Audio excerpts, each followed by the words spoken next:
Baden-Powell nació el 22 de febrero de 1857 en una casa de una tranquila calle de Hyde Park, en Londres. Fue el 12º hijo del distinguido científico, pastor y profesor de Oxford. Fue bautizado con el nombre de Robert Stephenson Smith, tomando los dos primeros nombres de su padrino, el famoso ingeniero creador de la máquina de vapor. Él era un alumno muy apto para el arte y pronto empezó a dibujar usando ambas manos. Era muy curioso para investigar cosas inusuales, y tanto así que necesitaba largas explicaciones para satisfacer su curiosidad. Cuando apenas tenía 3 años, falleció su padre y la vida se convirtió en una dura lucha para la gran familia. Su madre afrontó la carga principal de todo y pudo sacar adelante a sus hijos. Como Robert y sus hermanos no tenían dinero para comprar sus gustos, aprendieron a ser hábiles y tuvieron mucha satisfacción en hacer sus propias canoas para pescar y navegar. Robert estaba muy interesado en los trenes y después de ayudar a su mamá haciendo mandados y los demás trabajos de la casa, empleaba horas mirando los trenes y preguntando sobre ellos. Quería ser en aquel entonces un maquinista. Cuando era niño, a la edad de 8 años, escribió Leyes para mí cuando sea viejo, una especie de libro donde se aconsejaba él mismo para cuando sea mayor. El libro termina así: debes rezar a Dios cada vez que puedas, pero no puedes ser bueno con solo rezar. En 1870 entró con una beca al colegio Charterhouse. En el colegio se distinguió entre sus compañeros por su valor e intrepidez en sus peleas escolares incluso, siendo admirado también en este tema por sus maestros. Durante sus años escolares, Robert y sus hermanos viajaban mucho y a muy poco costo. Se construyeron un pequeño bote, aprendieron a hacerlo navegar por medio de una vela y pasaron la mayoría de sus vacaciones navegando. Viajaban río arriba, escogían un lugar apropiado y en él construían chozas de ramas y pasto. Pescaban, cogían conejos y pájaros y así se proveían de alimento. Robert debía tomar parte en el trabajo pescando y cogiendo conejos, haciendo algo de la comida y bastante de lavado de los trastes. Sus primeros ensayos de cocina no tuvieron mucho éxito. Una vez la sopa que él preparó estaba tan mala que sus hermanos le obligaron a tomársela toda. Desde los 14 años tuvo gran interés por las representaciones y desarrolló en el colegio una gran habilidad como actor. Las calificaciones de Baden-Powell eran una mezcla extraña de alabanzas y críticas. Regular, podría portarse mejor. Satisfactorio en todo aspecto. Se ha vuelto muy flojo. Con frecuencia se queda dormido en clases. Robert se inscribió en el cuerpo de cadetes de la escuela y se convirtió en corneta de la banda. También tocaba el violín en la orquesta de la escuela y por algún tiempo fue su director. En 1872, la escuela de Charterhouse se cambió a Godalming, Surrey. Cerca de este había un matorral, un tramo largo de bosque en una ladera muy inclinada. Estaba fuera de los linderos de la escuela, pero atraía a Robert como un imán. Allí se convirtió en montero. Solía trepar por él cautelosamente, buscando señales, observando la vida silvestre, poniendo trampas, y cuando cogía un conejo o una liebre, lo desollaba y lo cocía en un pequeño fuego sin humo, pues los profesores solían pasear por el bosque en busca de los muchachos que se escapaban. Así aprendió las lecciones en acecho, cómo quedarse como una estatua, pues una criatura inmóvil rara vez llama la atención, y cuando los profesores aparecían, él rápidamente trepaba a los árboles sin hacer ruido, pues sabía que la gente pocas veces ve hacia arriba. Nunca le descubrieron. Durante las vacaciones, Robert y sus hermanos se dedicaban con más ahínco a las aventuras. Pudieron comprarse un bote plegadizo y con él hicieron excursiones largas, llenas de aventuras, acampando desde Londres hasta Gales. Remontaron el Támesis hasta su nacimiento, excursionaron por los cerros de Avon y navegaron a la vela hasta Bristol y atravesaron el estuario de Severn, que tiene 13 kilómetros y corrientes peligrosas hasta llegar a Wales. Más tarde compraron un bote de 10 toneladas en el que navegaron por las costas de Inglaterra y Escocia, enfrentándose a mayores peligros de los usuales, pues pensaban que si encontraban algún barco en peligro y lo salvaban, ganarían con ello una fortuna. Así pues se hacían a la mar cada vez que había galerna y una vez en el canal por poco se hunden, cuando el baupre se les hizo pedazos y las velas se les rasgaron, pero con una hábil maniobra se salvaron todos.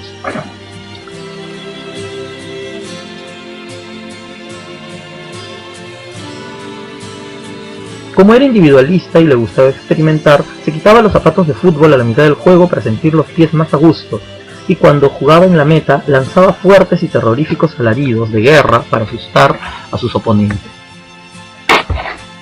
A pesar de todo, los días que pasó en la escuela los aprovechó adiestrándose para la vida que le esperaba, y el Dr. Hyde Brown, el director, le dijo al despedirle: «Su habilidad es mayor de la que aparece en el resultado de su trabajo formal, y yo estoy satisfecho de su conducta».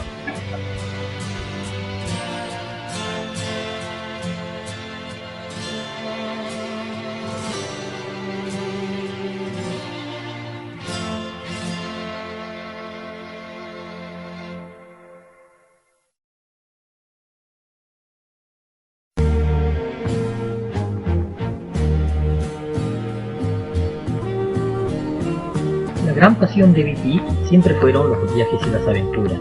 Su director le recomendó entonces que se presente al ejército.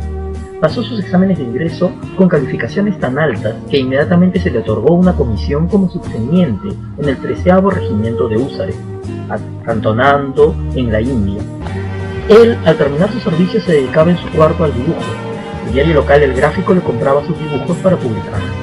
Era un gran amigo de los niños, les hacía marchar al son de su flauta y les estimulaba que fueran observadores y se fijasen en todo, desarrollando juegos y competencias entre ellos. Era un excelente soldado. Pronto se ganó el respeto de sus subordinados, quienes se dieron cuenta de que era tan observador que nada se le podía escapar. Aprovechando las oportunidades que se le presentaban para irse a la selva, se escondía y acechaba a los animales salvajes, con frecuencia cerca de algún charco tranquilo, donde podía observar a los venados, chacales, tigres que se acercaban a beber. BP amaba los caballos, pero no podía comprarse un caballo amaestrado, así que compraba potros semisalvajes y los amaestraba para el polo o la caza del jabalí. Se hizo un experto en ambas disciplinas. Cayó enfermo y fue enviado a Inglaterra, donde aprovechó para perfeccionarse como francotirador.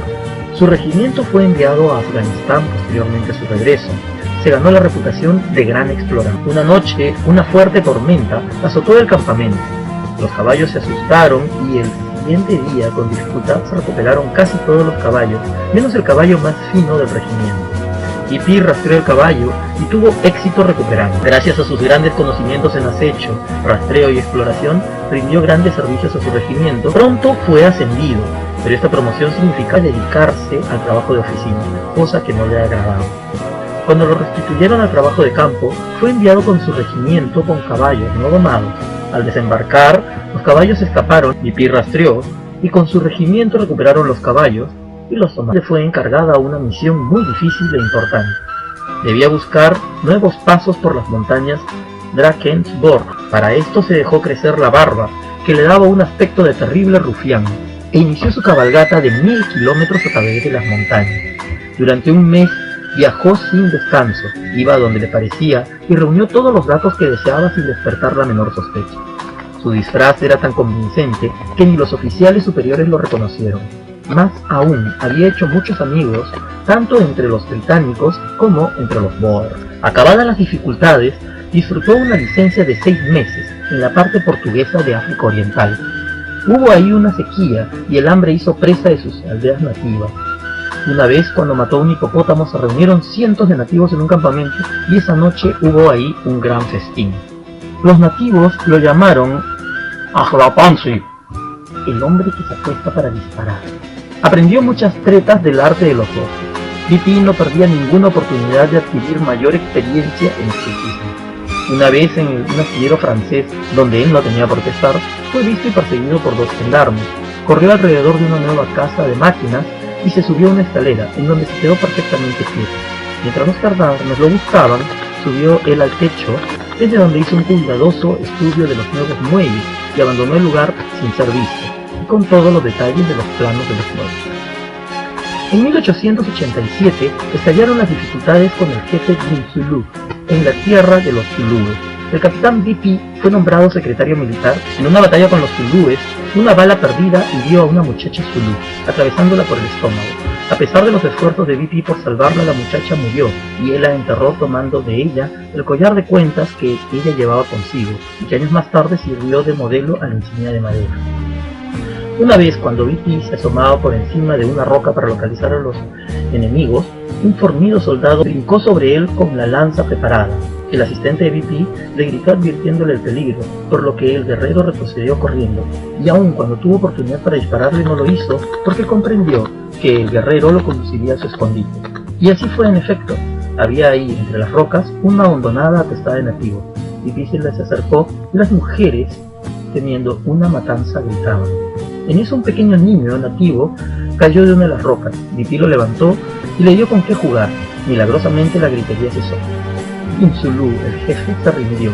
En 1889 fue ascendido a mayor y se le dio la secretaría militar. A pesar de su rango, no dejaba de presentarse en el escenario para entretener a las tropas. BP fue nombrado oficial del Servicio de Inteligencia Militar y enviado en misiones de espionaje, trabajándose como biólogo coleccionista de mariposas, y así hizo precisos mapas de las fortificaciones de Dalmacia sin despertar sospechas. Una de las estrategias que usaba era engañar al enemigo con su número. En cierta ocasión, para lograr eso, cabalgó arrastrando un tronco que levantó una polvareda enorme. Eso hizo pensar al enemigo que se acercaba un gran escuadrón de caballeros. BP se puso a organizar 200 guerreros tribus de 8 tribus diferentes. A cada tribu se la reunió en una compañía y apeló a su sentido de orgullo poniéndoles uniforme y fez. El contingente nativo debía hacer trabajos de escultismo y pionerismo a la vanguardia del grueso de la tropa, y a través de 230 kilómetros de espesura, construyendo cientos de puentes en los caminos.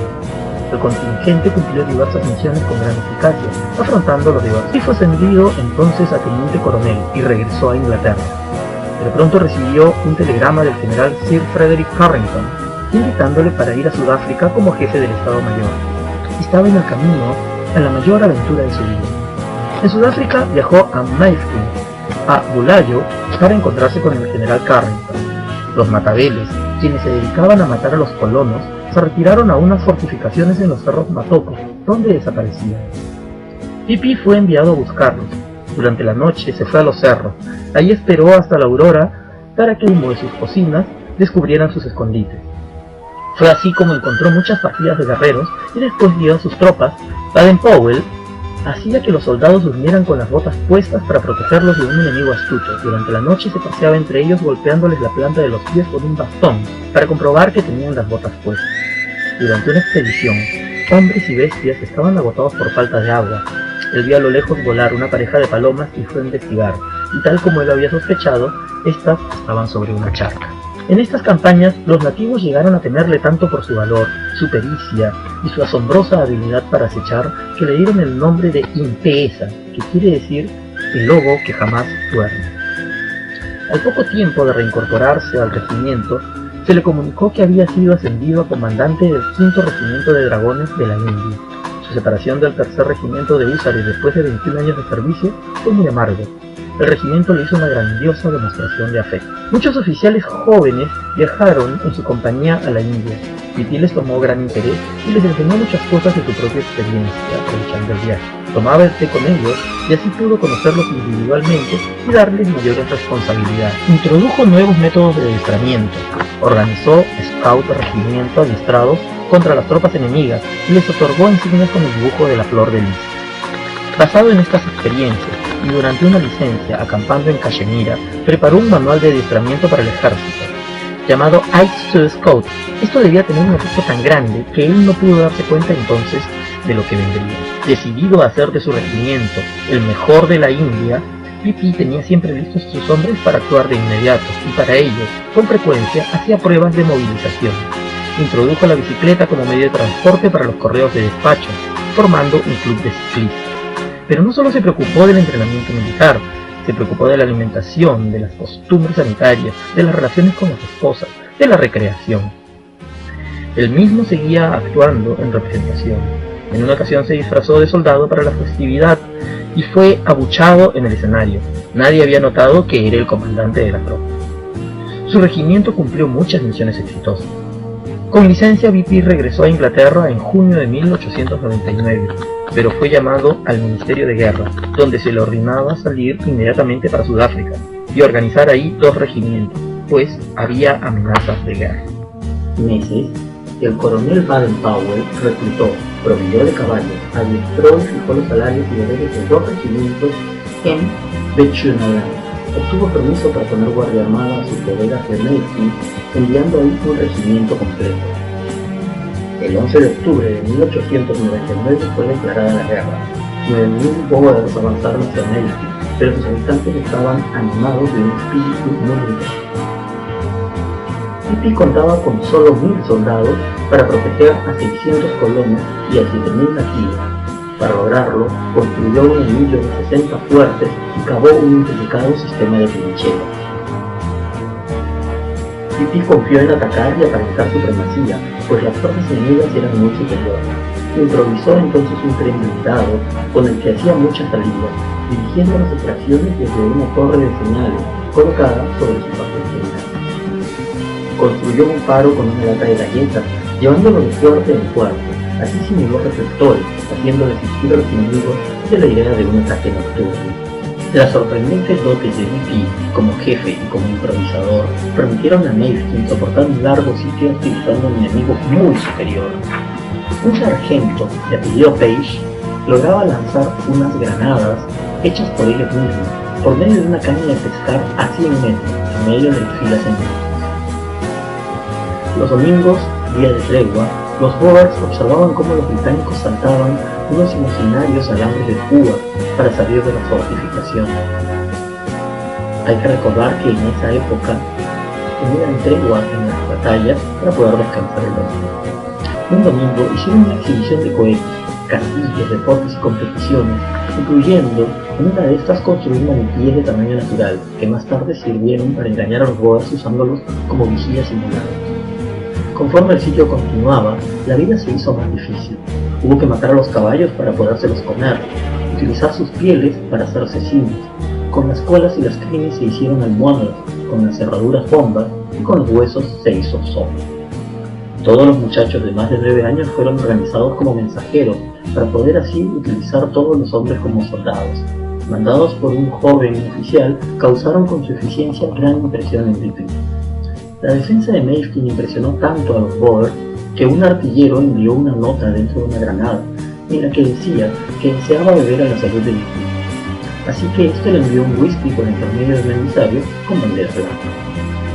Pippi cuidó que la vida continuara su curso normal en cuanto fuera posible, y emitió billetes de 1 libra y 10 chelines para que los negocios pudieran continuar.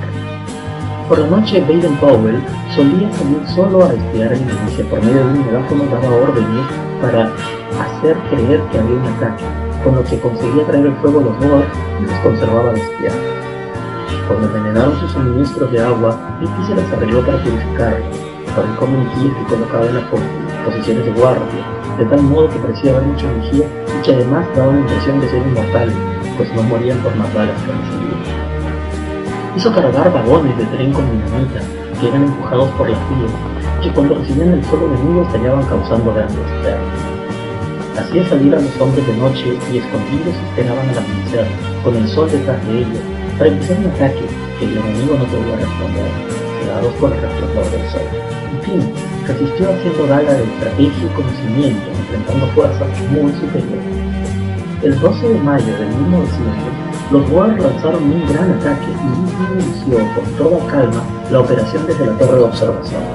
El comandante Boer y 100 de sus hombres fueron capturados, encargándose del cuerpo de cadetes y la custodia de los prisioneros. El 16 de mayo, después de 217 días de sitio, Mayfield fue auxiliado. Desde Londres, la reina Victoria le envió a Pippi un esperador telegrama y dio su consentimiento para que fuera ascendido a mayor general.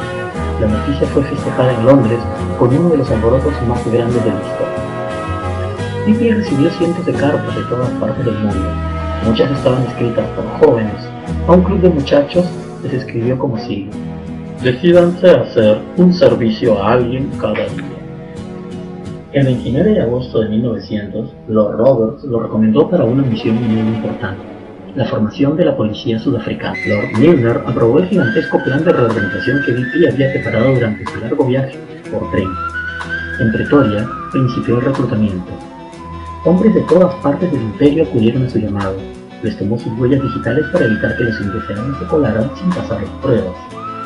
La guerra se prolongó más de lo que se esperaba, por lo que la policía sudafricana fue llamada en auxilio del ejército cuando aún estaba en periodo de organización. Para junio de 1901, BP había reclutado, montado, equipado y adiestrado a 8.000 policías, pero el trabajo intenso que desarrolló día y noche durante 2 años afectó su salud y tuvo que ser enviado a casa.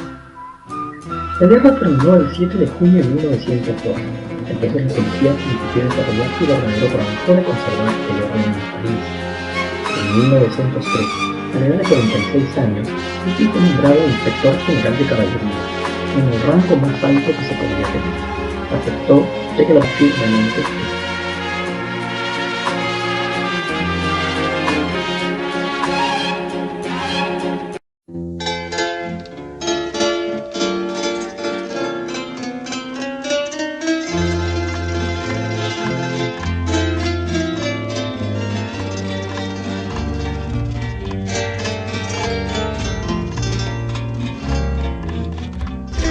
Ya en 1901, BP había descubierto que su libro, Ayudas para la Exploración, había atraído la atención de personas fuera del ejército. Estaba siendo usado en la educación y algunos maestros ensayaban sus ideas. Iba a ser publicado por un periódico en entregas quincenales. En 1904 dio algunas ideas al adiestramiento de los muchachos sobre los lineamientos de los exploradores del ejército. Estas ideas las había desarrollado considerablemente desde la época de los cadetes de Mayfield y el interés despertado por ayudas al escultismo. BP fue invitado por Sir William Smith, fundador de una brigada para jóvenes, a una inspección en Glasgow con una reunión de 7.000 miembros, y aun cuando quedó impresionado por la reunión y por el entusiasmo de la juventud reunida ahí, sentía que en esa organización podría reunirse 10 veces más muchachos si poseyera un programa que les interesara. En 1907, en la Burton Gallery y en la Academia Real se exhibieron sus dibujos originales sobre Mayfield y el África Oriental, incluyendo el busto que hizo de John Smith. Esta exposición atrajo mucho público. BP había ideado cómo podría ayudar a la juventud. Pensaba que ésta necesitaba algo más que instrucciones, por lo que ideó mostrarle la belleza de la obra de Dios en la naturaleza. Pensaba que era suficientemente conocido y popular para poner en práctica esta idea. A principios del verano de 1907, hizo contacto con un famoso organizador y el propietario de un periódico. Pensó, he aquí el hombre. Discutió sus ideas con el señor Arthur Pearson, y como resultado de aquella conversación, el 25 de julio de 1907, 25 muchachos de diferentes clases sociales llegaron a la isla de Brownsea en el puesto de Poole para acampar con BP. Este dividió a los muchachos en patrullas de 5 y al jefe le invistió de amplios poderes para dirigir los trabajos y juegos. Sir Percy Everett recuerda la magia de aquellos juegos de campamentos nocturnos cuando BP se refería a sus experiencias en escultismo, y a la mañana siguiente, luego de despertar al campamento, haciendo sonar su cuerno de caza en recuerdo de la campaña de los Macabeles, BP convertía sus historietas en demostraciones prácticas de rastreo, acecho y pianismo. Tuvo tanto éxito aquel campamento de 2 semanas que BP fue capturado durante un juego de acecho. Cuando el señor Van Rell, dueño del campo, y algunos de sus amigos le visitaron una noche, fueron arrestados por una patrulla que hacía la guardia nocturna. Después del éxito obtenido en el campamento de Brownsea, el señor Arthur Pearson prometió costear el programa de los Boy Scouts durante 1 año y al mismo tiempo realizaba la publicación de Escultismo para Muchachos que BP escribía. BP se retiró a un molino para trabajar sin distracciones este proyecto. En otoño de 1907 visitó al secretario general de la YMCA, quien declaró que BP no le interesaba realmente fundar una nueva organización, sino que solo tenía el vivo deseo de ayudar a las ya existentes. Pero la madre de BP vio en su programa posibilidades que él jamás soñó en aquellos días en que comenzaba a ponerlo en práctica. En enero de 1908, Scouting for Boys comenzó a aparecer por entregas quincenales a 4 peniques cada uno. En noviembre de 1909 se invitó a todos los exploradores para reunirse con BP en el Palacio de Cristal. Estuvieron presentes más de 11.000 Boy Scouts. En aquella reunión se presentaron grupos que se denominaban a sí mismos muchachas guía. BP se dio cuenta de que también había que hacer algo en favor de ellas y se les permitió inscribirse en la oficina central. Entre tanto se fundaba el movimiento para ellas. En octubre de 1909, BP fue armado caballero por el rey Eduardo VII. Luego el rey llamó a BP a su lado y discutieron sobre el movimiento de niños exploradores en detalle. el rey estuvo de acuerdo en que los niños exploradores que pasaran determinadas pruebas pudieran convertirse en Boy Scouts del rey. Llegado este momento, Bibi se dio cuenta de que tenía que renunciar al ejército para dedicar el resto de su vida a su gran obra, los niños exploradores, y es que así lo hizo. Bibi relata la forma en cómo se conocieron él y la futura Lady Baden-Powell así. Estudié el arte de deducir el carácter de las personas por las huellas de sus pies y su modo de andar, como los rastreadores del mundo entero. Cierto día en Londres vi pasar a una muchacha que llevaba un galgo. Tenía una manera de andar poco corriente, que demostraba que era ella una persona recta, llena de sentido común y de espíritu emprendedor. Para mí aquella mujer era totalmente desconocida y ni siquiera vi su rostro. 2 años después, cuando ya había salido del ejército, a bordo de un barco, reconocí aquel modo de andar en una compañera de viaje. Me acerqué a ella y le pregunté si vivía en Londres. Me dijo que estaba equivocado, pues vivía en Dorsetshire. «Pero, ¿no tiene usted un galgo castaño y blanco?» «Sí», respondió ella con cierta sorpresa. «¿Estaba usted en Londres hace 2 años cerca del campamento Knightsbridge?» «Sí». Y nos casamos y fuimos muy felices. Eso fue el 30 de octubre de 1912 en Paterson, Dorset. Tenía 55 años y su esposa, Lady St. Clair Soames, era mucho más joven que él. Entonces el matrimonio Baden-Powell se fue a Argelia a disfrutar de su luna de miel, acampando. Era un día de fiesta de 1914 en que fue declarada la Gran Guerra de esa época, hoy conocida como la Primera Guerra Mundial. Inmediatamente BP puso en acción su plan para el servicio nacional. En las primeras horas de la guerra, antes que las tropas territoriales fueran movilizadas, ya los Scouts estaban haciendo guardia en los puentes importantes de los ferrocarriles y protegiendo las líneas telegráficas vitales. El 5 de agosto de 1914, los Scouts marinos se hicieron cargo de las estaciones guardacostas desde Finisterre hasta John O'Groats, de las cuales estuvieron encargados hasta el 7 de mayo de 1920. Fueron en total 32.000 niños exploradores quienes pasaron por este servicio. El 25 de julio de 1919 se inauguró el Gilwell Park, un campo de adiestramiento que fue obsequiado por el señor Boyce McDonald, y así BP pudo dar comienzo a los cursos de adiestramiento para los dirigentes, bajo la dirección del jefe de campo, Frank Gitner. En agosto de 1937, la juventud del mundo se congregó en el 5º Jamboree Mundial en Vogelzang, en Holanda. Allí se reunieron niños exploradores de todas las razas, clases y credos, inspirados por una misma ley y una misma promesa, y rindieron tributo a su jefe y recibieron de sus manos la insignia del Jamboree, la ballestilla. Al llegar la clausura del Jamboree, BP habló a la asamblea lleno de emoción y afecto, dándose cuenta que esa era su última aparición en público ante los niños exploradores del mundo. Ha llegado por fin la hora en que debo decir adiós. Vos sabéis que muchos de los que aquí nos encontramos jamás nos volveremos a ver en este mundo. Tengo 81 años y me acerco ya al fin de mi vida. La mayor parte de ustedes apenas comenzáis a vivir y yo quiero que vuestras vidas sean felices y útiles.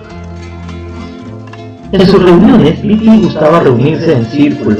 Para él, esta era la formación perfecta, pues le permitía ver los rostros de todos y comunicarse con todos personalmente. El pensamiento de BP poco a poco había empezado a ser deformado por sus mismos seguidores. En el prefacio de la segunda edición de Girl Guiding, libro de la guía, BP comenta: Puedo aprovechar esta nueva edición para dar un consejo a todos los que se esfuerzan por extender nuestros principios. Temo no haber insistido lo suficiente hasta ahora sobre la importancia del papel que juega el conocimiento de la naturaleza en nuestro programa. Nos apena ver que existe a dar un valor excesivo a las señales de pista, al drill y a otros ejercicios del mismo tipo. Nuestro fin es, ante todo, el desarrollo del carácter y del sentido de la vida cívica por los medios naturales y no artificiales. No olvidemos nunca que es contrario a nuestros principios imponer reglas y una disciplina exterior. Nuestra pretensión es animar el esfuerzo personal y la disciplina interior. El amor y el conocimiento de la naturaleza demostrarán la belleza del plan divino, y ayudarán el lenguaje de las piedras silenciosas y de los arroyuelos murmurantes. Nuestras muchachas deben aprender a descifrar el libro maravilloso que nuestro Padre nos ha dado. Con Longfellow las repetiremos sin cesar. La naturaleza, vieja nodriza, tomó al niño en su regazo diciéndole: «He aquí el libro que tu padre ha escrito para ti. Ven, salgamos juntos hasta regiones desconocidas y disfrutemos en el manuscrito de Dios lo que todavía no ha sido leído».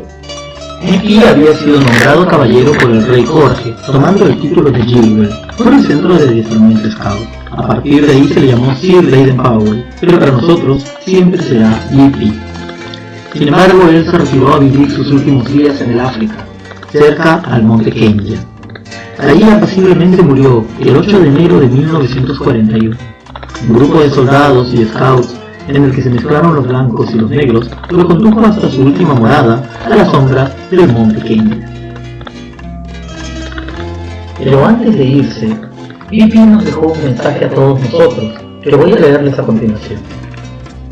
Y dice así: «Queridos exploradores, si alguna vez habéis visto la obra de Peter Pan, recordaréis cómo el jefe de los piratas estaba siempre haciendo su último discurso de despedida, por temor de que posiblemente cuando llegara la hora en que había de morir, no fuera a tener tiempo para darlo a conocer.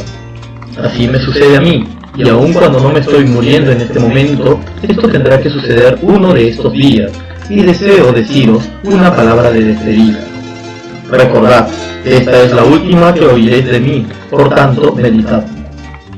He tenido una vida muy dichosa, y deseo que todos vosotros tengáis también vidas muy dichosas. Tengo para mí que Dios nos ha puesto en este mundo encantador para que seamos felices y gocemos de la vida. Pero la felicidad no proviene de la riqueza, ni de tener éxito en la carrera simplemente, ni dándose uno gusto a sí mismo. Un paso hacia la felicidad es hacerse uno sano y fuerte cuando niño, para poder ser útil y así poder gozar de la vida cuando se es hombre. El estudio de la naturaleza os enseñará cómo ha llenado Dios de cosas bellas y maravillosas este mundo, para que lo podáis gozar. Estad satisfechos con lo que os haya tocado, y sacad de ello el mejor partido que podáis. Ved siempre el lado bueno de las cosas, y no el malo, pero la verdadera manera de obtener felicidad es haciendo felices a los demás. Tratad de dejar este mundo en mejores condiciones que como lo encontráis. De esta manera, cuando os llegue la hora de morir, podréis hacerlo feliz, porque, por lo menos, no perdisteis el tiempo e hicisteis cuanto fue posible por hacer el bien. Estar preparados de esta forma para gozar de una vida dichosa y morir dichosos. Hacíos a vuestra promesa de explorador, siempre, aun cuando hayáis dejado de ser muchachos. Que Dios os ayude a hacerlo así. Vuestro amigo, Pippi.